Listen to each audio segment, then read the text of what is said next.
जय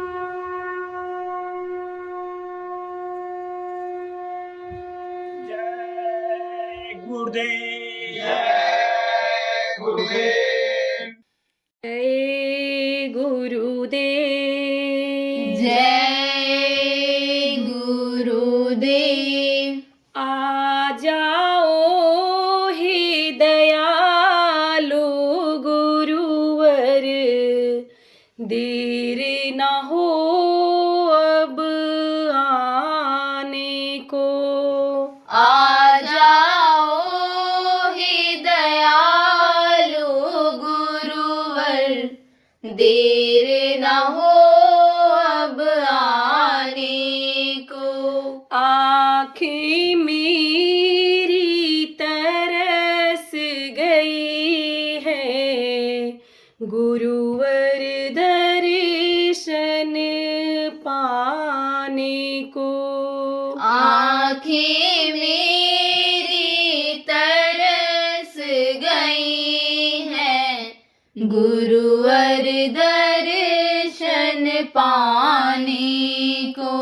जब जब गुरुवर याद है आते, आँख मेरी भर आए। जब जब गुरुवर याद है आते, आँख मेरी भर आए। मुख से कुछ ना बोल सकूं मैं, दिल रोता ही जाए। मुख से कुछ ना बोल सकूं मैं, दिल रोता ही जाए। 184 रोता आया, भूल गया मुस्काने को। 184 रोता आया, भूल गया मुस्काने को। आँखें मेरी तरस गई हैं गुरुवर दर्शन पाने को। आँखें मेरी तरस गई हैं गुरुवर दर्शन पाने को। ऐसा लगा गुरु दर पर मैंने, जब गुरु दर्शन पाए। ऐसा लगा गुरु दर पर मैंने, जब गुरु दर्शन पाए। लाखों बरस के प्यासे को अमृत सागर मिल जाए। लाखों बरस के प्यासे को अमृत सागर मिल जाए।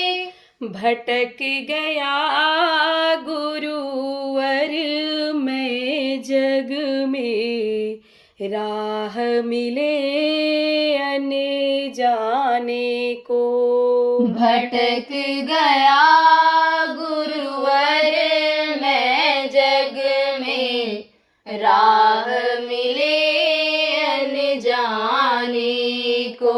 आँखें मेरी तरस गई हैं गुरुवर दर्शन पाने को। आँखें मेरी तरस गई हैं गुरुवर दर्शन पाने को। कल कल में मैंने जीवन खोया, जीवन की हो शाम। कल कल में मैंने जीवन खोया, जीवन जीवन की हो शाम, शाम से पहले मुझको जाना गुरुवर की निज धाम। शाम से पहले मुझको जाना गुरुवर के निज धाम। आए हो तो मेरे गुरुवर ना कहना अब जाने को। आए हो तो मेरे गुरुवर ना कहना अब जाने को। आँखें मेरी तरस गई हैं गुरुवर दर्शन पाने को।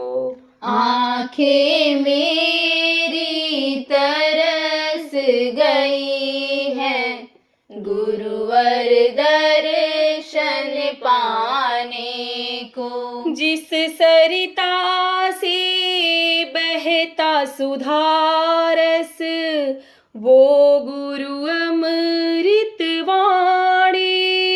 जिस सरिता से बहता सुधारस वो गुरु अमृत वाणी। जिस ज्योति से मोह विनाशे वो ज्योति है जगानी।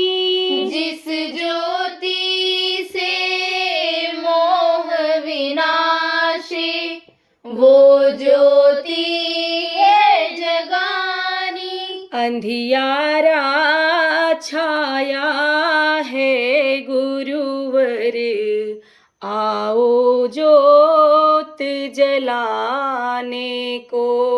अंधियारा छाया है गुरुवर आओ ज्योत जलाने को।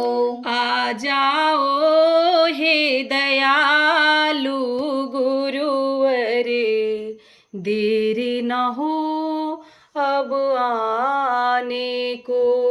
आ जाओ हे दयालु गुरुवर देर न हो अब आने को। जय गुरुदेव। जय गुरुदेव।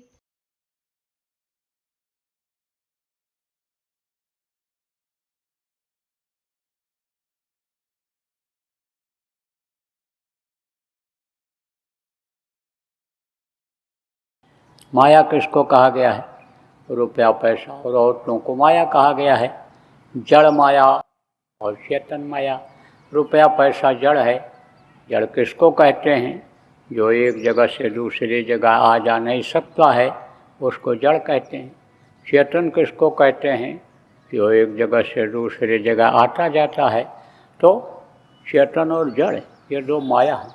देखो, लड़ाई झगड़ा, खून कतल या जो भी अपराध ज़्यादातर होते हैं इन्हीं दो की वजह से होते हैं। दो की वजह से। किसके दो की वजह से? रुपया पैसा और औरतों के लिए। झगड़े की ये जड़ है। जड़ जमीन जोरू, यही झगड़े की जड़ है। और देखो, इसी में खून कतल लोग कर डालते हैं जो नहीं करना चाहिए। आत्महत्या लोग कर डालते हैं, बहुत बड़ा जो पाप है। तो ये इसी की वजह से होता है। तो यह है माया का पसारा। तो काल किस पर दांव मारता है? माया के ऊपर। और माया किसके ऊपर दांव मारती है? आदमियों के ऊपर। तो ये जड़ और चेतन माया है, यही भूल और भ्रम पैदा कर दे रही है इस दुनिया संसार में। तो अब किसके जीव हैं ये? ईश्वर अंश जीव अविनाशी, परमात्मा के अंश ये जीवात्मा है। तो परमात्मा को दया आ जाती है। कब? कि जब जीव दुखी हो जाते हैं, जब जीव परेशान हो जाते हैं, जब उनके कर्म खराब हो जाते हैं, कर्म बुरे हो जाते हैं और कर्मों की उनको सज़ा मिलने लगती है, क्योंकि ये कर्म प्रधान देश बताया गया है। जो जस कीन सो तस फल चाखा, कर्म प्रधान विश्व रच राखा। तो जब कर्मों की सज़ा मिलती है, कुदरत की मार पड़ती है और शरीर जब छूटता है तो ये जीवात्मा मनुष्य शरीर जैसे पिशाच के शरीर में बंद करके और सज़ा देने के लिए नरकों में भेजी जाती है। तब जीव वहाँ चिल्लाते हैं, बराबर याद कर। यहाँ अगर आपको कोई गाली दे दे, यहाँ आपको अगर कोई थप्पड़ मार दे, तो आप दूसरे से मदद मांग लेते हो, चिल्लाते हो, 10 लोग दौड़ पड़ते हैं, लेकिन वहाँ कोई मदद करने वाला किसी का नहीं होता है। और समझ लो कि जैसे किसी का पैर कट गया, फौज में क्या होता है, लड़ाई जब होती है तो किसका पैर कट जाए, किसका हाथ कट जाए, कौन बोल न पावे, कौन उठ न पावे, तो उसमें कोई किसी की मदद कर पाता है। जब सब के पैर में गोली लग गई तो कौन किसको उठा पाएगा, हाथ में गोली लग गई, हाथ नहीं काम कर रहा है तो कौन किसकी मदद कर पाएगा। ऐसे वहाँ सज़ा भोगने वाले ही होते हैं। जब नरकों में सज़ा सबको मिलती है, कौन किसकी मदद कर सकता है। कहावत है कि जब सबकी दाढ़ी में आग लगती है तब अपनी अपनी बुझाते हैं। तो कहा गया ना कि जिसके कोई नहीं होता है उसके वो परमात्मा होता है। तो परमात्मा को वो याद करता है, चिल्लाता है, दया करो, दया करो, दया करो। तब जब आवाज़ पहुंचती है उसके पास, प्रभु के पास पहुंचती है और वो देखता है कि हमारे ही जीव हैं, हमारे ही अंश हैं, हमारे ही ये वंश हैं, ये देखो तकलीफ़ झेल रहे हैं, ये देखो नरकों में मार खा रहे हैं, तब किसी न किसी को इस धरती पर मनुष्य शरीर में अपनी ताकत दे करके भेजा करता है। तो वो कौन कहलाते हैं? वही संत कहलाते, वही सद्गुरु कहलाते हैं।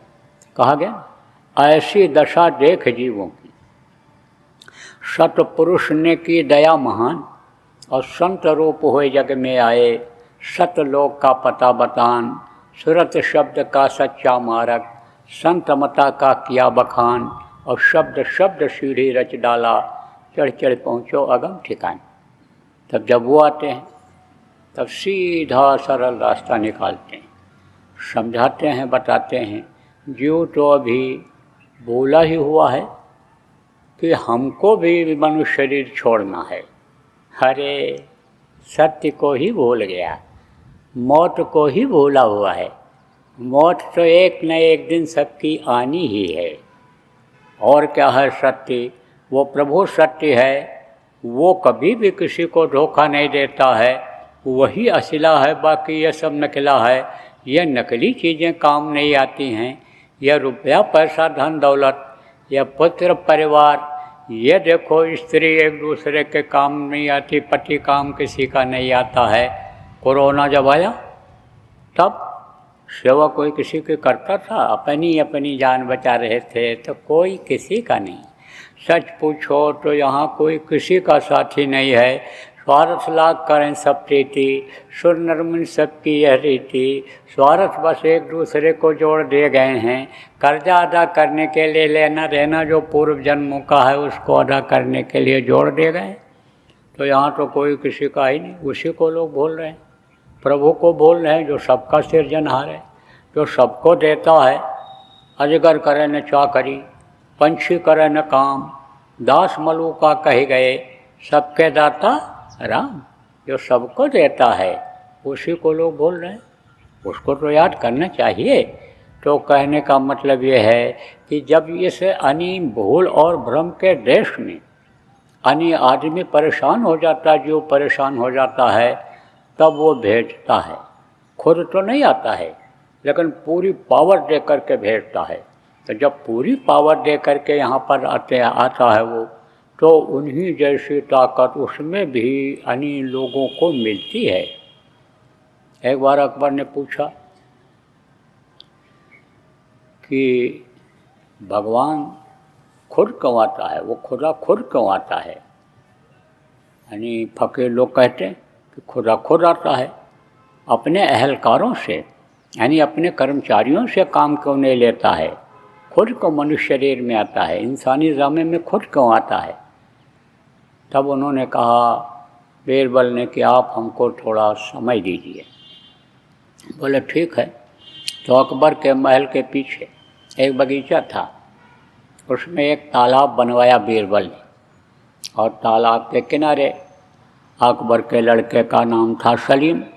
सलीम का पुतला बना करके और वहीं रखवा दिया, और एक तार से बांध करके उसको, और दूर पेड़ के ओट में एक आदमी को बैठा दिया और कहा कि जब मैं इशारा करूँगा तब तुम इस तार को खींचना, और जैसे खींचोगे तैसे यह लड़का तालाब में गिर जाएगा।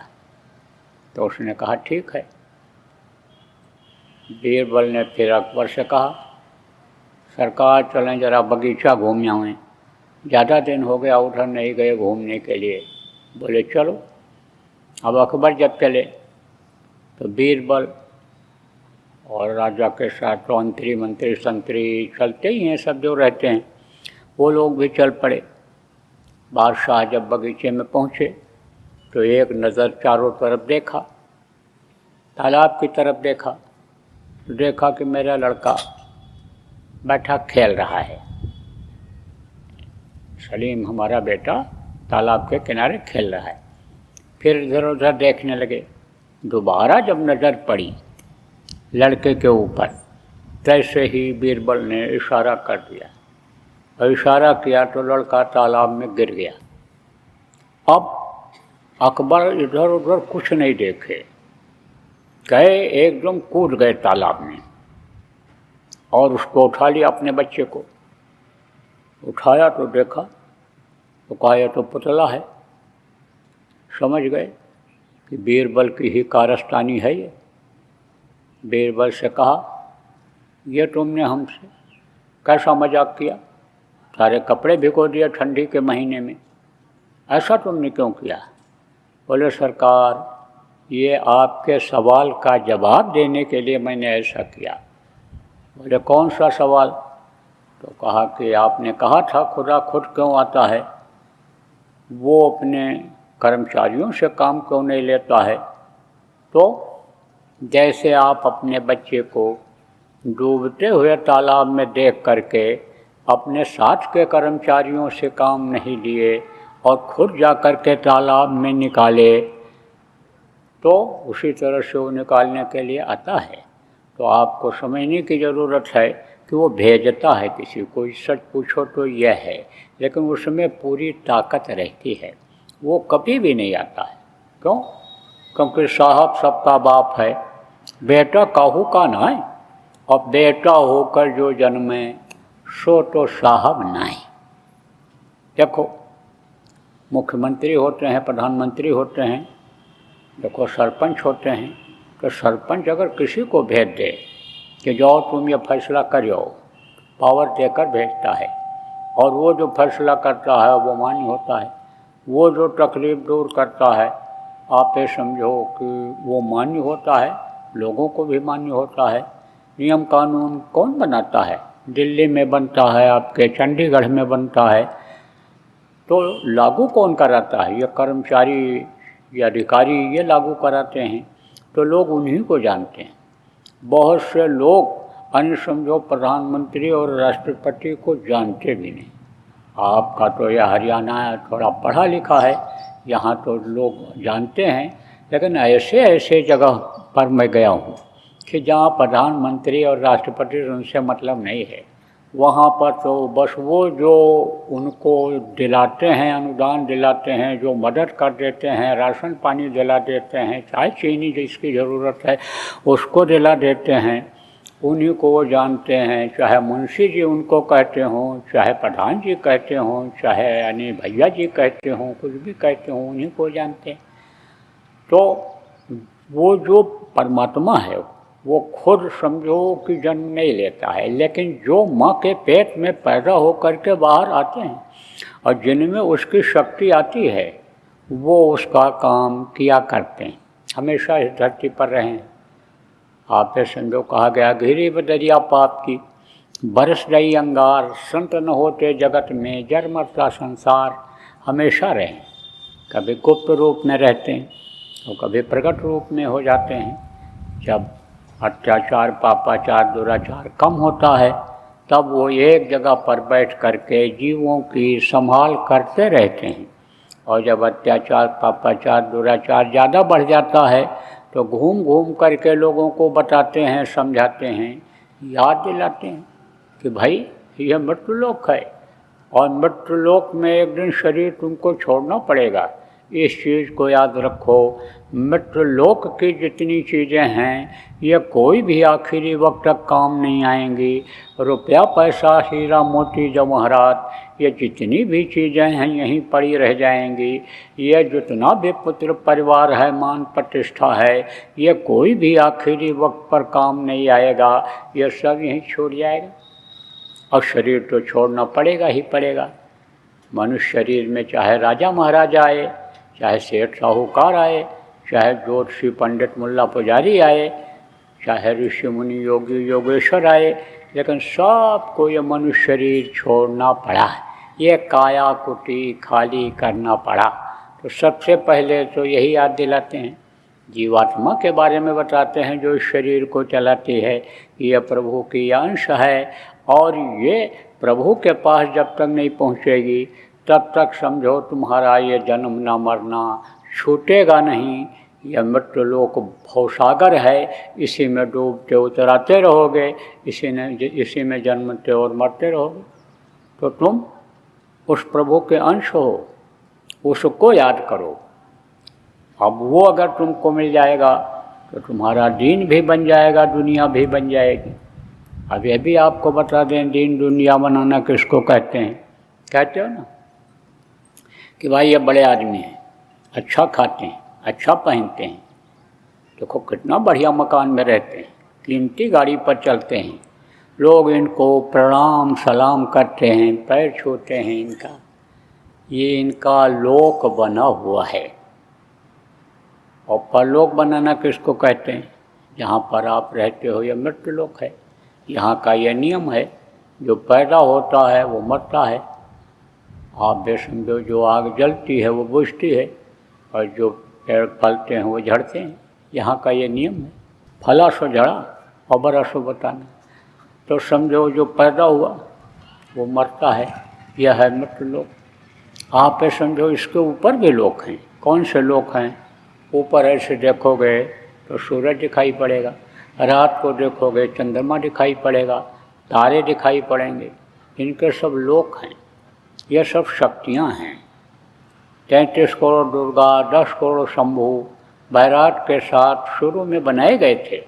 और उन लोगों ने यानी समझो जिनको इन देवताओं को जिन्होंने बनाया वो जो पालन करते हैं सबका और पैदा किया संहार करते हैं, वो 3 देव कहलाते हैं, ब्रह्मा विष्णु और महेश। तो ये 33 करोड़ दुर्गा, 10 करोड़ शंभु इनके सबके लोक हैं। और ये ब्रह्मा विष्णु महेश के भी लोक हैं। और इनकी माँ आद्या महाशक्ति जिनको कहा गया, किसी ने महामाया कहा, किसी ने कुछ कहा, तो समझो उनका भी लोक है। उनके पिता ईश्वर जिनको मुसलमान फकीरों ने खुदा कहा, स्पिरिचुअल मास्टर ने गॉड कहा और ईश्वर कहा हिंदुओं ने, उनका भी लोक है। उसके ऊपर भी लोक है, ब्रह्म लोक है, पार ब्रह्म लोक है, सतलोक है, अलख लोक है, अगम लोक है, अनामी लोक है, बहुत सारे लोक हैं। तो उन लोकों में जो आने जाने लग जाते हैं उनका परलोक बन जाता है। तो आपको मैंने बताया उन लोकों में जाना किसके लिए आसान है? आपके लिए आसान है, हमारे लिए आसान है। जो भी मनुष्य शरीर में हैं, कहीं भी हैं, किसी भी देश में हैं, किसी भी जाति मज़हब के मानने वाले हैं, स्त्री हों पुरुष हों, बच्चे हों, कोई भी हों, स्त्री पुरुष में जो नहीं भी हैं, आप ये समझो वो भी आ जा सकते हैं। आप ये समझो जिस रास्ते से आना जाना होता है वो रास्ता सबके होता है। मान लो एक कान किसी का नहीं बन पाया, माँ की गलती से नहीं बन पाया, आप ये समझो पिता की गलती से एक पैर नहीं बन पाया, माता पिता के संयम नियम से ही बच्चे पैदा होते हैं और माता के संयम से ही ये बच्चे पलते पोसते हैं। तो आँख न बना, कान न बना, आप ये समझो बच्चा पैदा करने का है या नीचे का या सुराख न बने। लेकिन जिससे जीवात्मा अंदर डाली जाती है और जिससे ये शरीर चलता है वो किसी का बंद नहीं है, वो सबके है वो रास्ता। तभी तो ये शरीर चलता है। उंगली कम हो जाए, पैर छोटा हो जाए, हाथ न हो, आँख न बन पावे, लेकिन वो रास्ता बंद नहीं होता है। तो जो स्त्री नहीं है, पुरुष में भी नहीं है, वो तीसरा जो है समझो जिनको शिखंडी कहते हैं वो भी हों, लेकिन उनके अंदर भी उस प्रभु के पाने का, अपने घर अपने मालिक के पास जाने का रास्ता है। उनके अंदर भी परलोक बनाने का रास्ता है। तो रास्ता सबके अंदर में है। अब बस वही है कि कोई बताने वाला हो। तो मैं आपको बताया, कौन इसको बताए हैं? किताब उठा करके देखो, धार्मिक ग्रंथ उठा के देखो, महात्मा लोग ही बताए हैं। इनको संत कहा गया है, किसी ने सतगुरु कहा है, मुसलमान फ़कीरों ने मुर्शिद कामिल कहा है, स्पिरिचुअल मास्टर यानी समझो कि उनको स्पिरिचुअल मास्टर कहा है। तो आप ये समझो कि जो है वो इस धरती पर रहे हैं, बताने वाले इस धरती पर रहें, हमेशा रहें और लोगों को बताए भी। और वो रास्ता बताए ही नहीं हैं, भगवान से मिलाए भी हैं, देवी देवताओं का दर्शन कराए भी हैं मदद करके। और जब शरीर छूटा है तो उस प्रभु के पास पहुंचाए हैं जो सबका सृजनहार है, जो सबका पिता है, देवी देवताओं का भी पिता है। इनके लोक बड़े बड़े हैं और वहाँ भी जीवात्माएँ खचाखच भरी हुई हैं, उन्हीं जैसी ही दिखाई पड़ती हैं। इसके ऊपर भी लोग ब्रह्मलोक पार ब्रह्म, वो और बहुत बड़े बड़े लोक हैं और उनमें भी जीवात्माएँ भरी हुई उन्हीं जैसी दिखती हैं। तो सब के पिता जो हैं, सबके जो सृजनहार हैं, आप पे समझो प्रेमियों कि उनके पास भी पहुँचाएँ।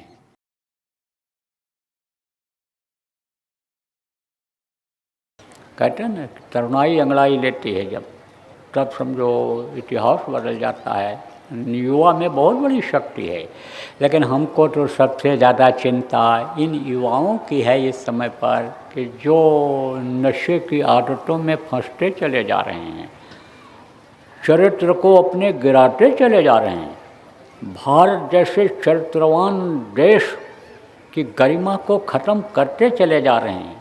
ये बड़े चिंता का विषय है। आज के बच्चों और बच्चियों का चरित्र का गिरना देश के भविष्य के लिए ये एक तरह से गलत संदेश है। ये गलत समझो कि सूचक है, ये समझो कि विकास में बाधक है। इसलिए इन पर आप ध्यान रखो।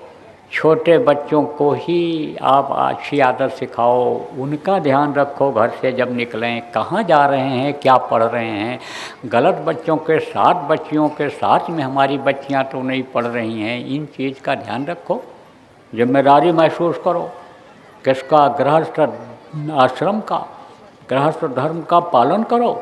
अगर आपने बच्चा बच्ची पैदा किया है तो थोड़ा सा समय उनके लिए भी निकालो। नहीं पढ़ा सकते हो तो कम से कम शाम को जब लौट करके आएँ तो पूछो तो क्या पढ़ा, क्या पढ़ाया मास्टर जी ने, होमवर्क क्या दिया है, थोड़ा सा ध्यान दो। और नहीं तो यही बच्चे जिनसे बहुत बड़ी बड़ी उम्मीदें आप करते हो, यही आपके लिए तकलीफ देह हो जाएंगे, यही आपके जान के खतरा पैदा कर देंगे। इसलिए इनका ध्यान रखो, ये ज़रूर कहता हूँ। जय गुरुदेव। सरकारी व गैर सरकारी अनुदान के लिए बिना सत्संगियों के सहयोग द्वारा जनहित के कार्यों में लगी हुई बाबा जय गुरुदेव धर्म विकास संस्था का मुख्यालय पिंगलेश्वर रेलवे स्टेशन के सामने मक्सी रोड, उज्जैन, मध्य प्रदेश में है। यहाँ पर सत्संग व नामदान का कार्यक्रम होता रहता है। अतः आप श्रोताओं से अनुरोध है कि बाबा उमाकांत जी महाराज के आश्रम उज्जैन एक बार परिवार सहित जरूर पधारिएगा। आपके सुझाव के लिए व्हाट्सएप नंबर 9575600700। जय गुरुदेव।